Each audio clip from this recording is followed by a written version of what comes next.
आ रहा है blood moon. Blood moon, super moon और चंद्र ग्रहण एक साथ। दोस्तों, आकाश में दुर्लभ खगोलीय घटना होने वाली है। ब्लड मून, सुपर मून और चंद्र ग्रहण एक साथ दिखाई देंगे। इस साल का पहला चंद्र ग्रहण 15-16 मई को होने वाला है। आइए जल्दी से समझ लेते हैं कि ब्लड मून और सुपर मून क्या होता है। क्या सचमुच चांद इस रात को लाल रंग का दिखाई देगा? 15-16 मई को होने वाला ये ग्रहण पूर्ण चंद्र ग्रहण होगा।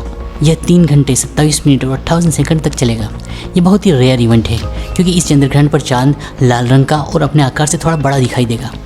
ऐसा संयोग कई सालों में एक बार आता है। वैज्ञानिक इसे सुपर लूनर इवेंट कह रहे हैं। आखिर ऐसा क्यों हो रहा है? क्या इसका असर धरती पर भी पड़ेगा? पहले जान लेते हैं कि चंद्र ग्रहण लूनर इक्लिप्स क्या होता है और ये कैसे होता है। वेल दोस्तों, आसमान में चंद्र ग्रहण तब होता है जब धरती की परछाई चांद के पूरे या थोड़े हिस्से को ढक लेती है और वह हिस्सा अंधेरे में चला जाता है। इसे ऐसे भी समझ सकते हैं, जब चांद और सूरज के बीच हमारी धरती आ जाती है तब चंद्र ग्रहण होता है। अब आप पूछेंगे कि हर महीने पृथ्वी की छाया क्यों चांद पर नहीं पड़ती? क्यों हर महीने चंद्र ग्रहण नहीं होता? तो दोस्तों, ऐसा इसलिए नहीं होता क्योंकि चांद अपनी कक्षा में 5 डिग्री पर झुका हुआ है। इसलिए हर महीने का पूरा चांद धरती की परछाई से थोड़ा ऊपर रहता है या फिर थोड़ा नीचे, और इसलिए उसे ग्रहण नहीं लगता। लेकिन चांद अपनी कक्षा में 2 बार ऐसी स्थिति में आता है जब वो धरती और सूरज के सामने एक ही हॉरिजॉन्टल प्लेन पर रहता है, न ऊपर न नीचे, यानी कि एक सीधी लाइन में। इसीलिए ऐसी स्थिति में पूर्ण चंद्र ग्रहण लग जाता है। अब बात करते हैं ब्लड मून की। चांद का रंग लाल क्यों दिखाई देगा?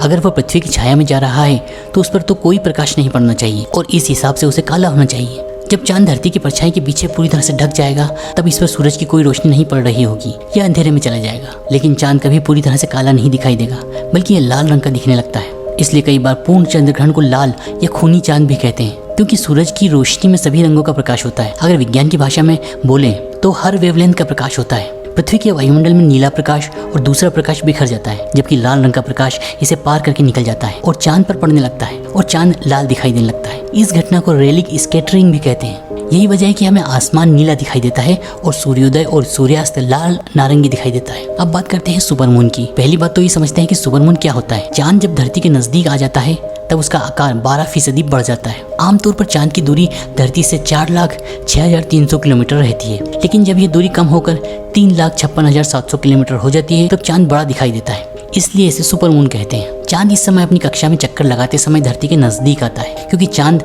धरती के चारों तरफ गोलाकार चक्कर नहीं लगाता, ये अंडाकार कक्षा में घूमता है। ऐसे में इसके धरती के नजदीक आना तय होता है। नजदीक आने की वजह से इसकी चमक भी बढ़ जाती है। इसे ही सुपर मून कहा जाता है।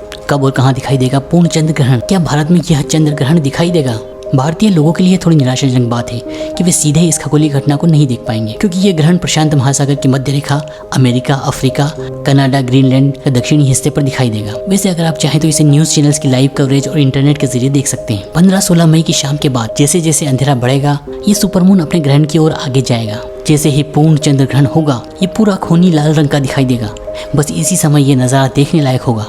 दोस्तों, साइंस की सुपर इंटरेस्टिंग वीडियो सबसे पहले देखने के लिए साइंस ट्यूब चैनल को सब्सक्राइब कर लीजिए। इस नॉलेज को अपने दोस्तों के साथ शेयर भी कीजिए। तो मिलते हैं अपने अगले साइंस एडवेंचर में, अगली साइंस ट्यूब वीडियो में।